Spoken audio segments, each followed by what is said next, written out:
Hello everyone, welcome back to our channel Boom in Words. ഇന്ന് നമ്മൾ 3ാം ക്ലാസ്സിലെ മലയാളത്തിലെ അപ്പൂപ്പൻ താടി എന്ന 4ാമത്തെ പാഠത്തിലെ വേഴാമ്പൽ എന്ന പാഠഭാഗവും അതിൽ വരുന്ന 2 പ്രവർത്തനവുമാണ് പരിചയപ്പെടുന്നത്.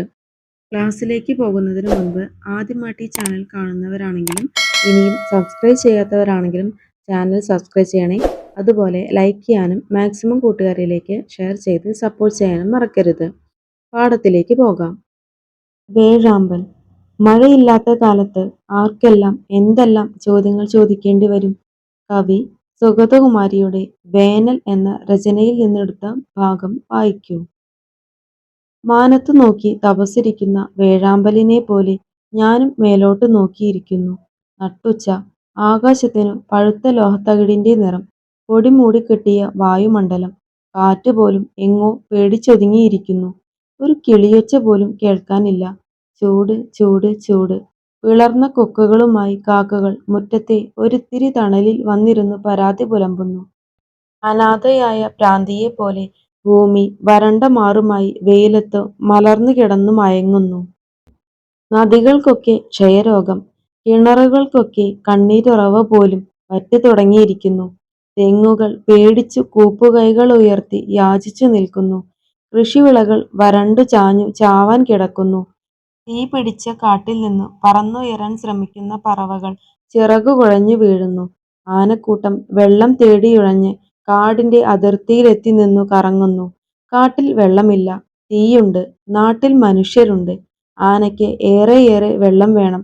മുടിഞ്ഞ കാട്ടിലെ മുടിഞ്ഞ വെള്ളക്കുഴിയിൽ തുമ്പിക്കൈ കൊണ്ട് കുഴിച്ചു കുഴിച്ച് ചോര പൊടിഞ്ഞിട്ടും വെള്ളമില്ലാഞ്ഞ് കൊമ്പൻ ഉറക്കെ ഗർജിക്കുന്നു. എന്റെ കാട്ടിലെ വെള്ളം എവിടെ?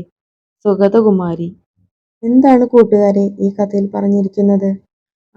വേനൽക്കാലത്ത് അസഹ്യമായ ചൂട് കാരണം ജലാശയങ്ങളിലെ വെള്ളം വറ്റിപ്പോവുകയും അതുമൂലം കാട്ടിലും നാട്ടിലുമായി അനുഭവിക്കുന്ന ബുദ്ധിമുട്ടുകളെ കുറിച്ചുമാണല്ലേ ഇതിൽ പറഞ്ഞിരിക്കുന്നത്. വേനൽക്കാലത്ത് കാട്ടുമൃഗങ്ങൾക്കൊന്നും ദാഹജലം ലഭിക്കാതായി. മാത്രമല്ല കാട്ടുതീയിൽപ്പെട്ട് ഒരുപാട് ജീവികളും മരങ്ങളും നശിച്ചു പോകുന്നു. നാട്ടിൻപുറങ്ങളിലാകട്ടെ കിണറുകളിലെ വെള്ളം വറ്റാനും കൃഷിയിടങ്ങൾ നശിച്ചു പോകാനും തുടങ്ങിയിരിക്കുന്നു. വേനൽക്കാലം എന്നത് എപ്പോഴും എല്ലാ ജീവജാലങ്ങൾക്കും ദുരിതങ്ങൾ നൽകുന്ന ഒന്നാണ് അല്ലേ? ഇനി നമുക്കിതിലെ പ്രവർത്തനങ്ങൾ നോക്കാം. ആദ്യ പ്രവർത്തനം. വേനലിന്റെ വിഷമം ആനയ്ക്ക് മാത്രമല്ലല്ലോ. ചെടികൾ, വള്ളികൾ, മറ്റു ജന്തുക്കൾ എന്നിവയ്ക്കൊക്കെ വേനൽ കാരണം എന്തെല്ലാം ബുദ്ധിമുട്ടുകൾ വന്നിട്ടുണ്ടാകും ചർച്ച ചെയ്ത് കണ്ടെത്തും. വേനലിൽ ദാഹജലം കിട്ടാതാകുമ്പോൾ ആനക്കൂട്ടങ്ങൾ വെള്ളം തേടി കാടിന്റെ അതിർത്തിയിലേക്ക് പോകുന്നുണ്ട്. എന്നിട്ടും അവയ്ക്ക് വെള്ളം കിട്ടുന്നുണ്ടോ? ഇല്ല. കാരണം എന്താണ്? വേനൽക്കാലം എല്ലായിടത്തും ഒരുപോലെയാണ്. ഇത് ആനകൾ മാത്രം അനുഭവിക്കുന്ന ഒരു പ്രശ്നമാണോ കൂട്ടുകാരെ? വേനലിന്റെ വിഷമം ആനയ്ക്ക് മാത്രമല്ല, ചെടികൾ, വള്ളികൾ, മറ്റു ജന്തുക്കൾ എന്നിവയ്ക്കൊക്കെ പലതരത്തിലുള്ള ബുദ്ധിമുട്ടുകൾ ഉണ്ടാക്കുന്നുണ്ട്. സസ്യങ്ങളുടെയും മരങ്ങളുടെയും വളർച്ചയ്ക്ക് ജലം ആവശ്യമാണ്. വേനൽക്കാലമായാൽ ജലത്തിന്റെ ലഭ്യത കുറയുകയും സസ്യങ്ങളുടെയും മരങ്ങളുടെയും വളർച്ചയെ മുരടിപ്പിക്കുകയും ചെയ്യുന്നു. വേനലിന്റെ ചൂട് കഠിനമാകുമ്പോൾ കാട്ടുതീ പോലുള്ള പ്രകൃതി ദുരന്തങ്ങൾക്കും വഴിയൊരുക്കാറുണ്ട്. വേനൽക്കാലം മനുഷ്യന് മാത്രമല്ല മൃഗങ്ങൾക്കും മരങ്ങൾക്കും മറ്റു ജീവജാലങ്ങൾക്കും അതിജീവനത്തിന് ബുദ്ധിമുട്ടേറിയ ഒരു കാലം തന്നെയാണ്.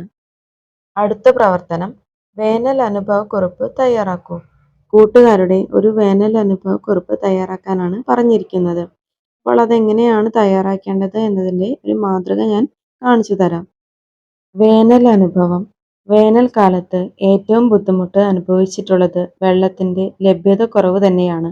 വേനൽക്കാലമായാൽ എൻ്റെ വീട്ടിലെ കിണറിലെ വെള്ളം പൂർണ്ണമായും വറ്റാറുണ്ട്. അപ്പോഴെല്ലാം അടുത്ത വീട്ടിൽ നിന്നാണ് ഞങ്ങൾ വെള്ളം കൊണ്ടുവരാറുള്ളത്.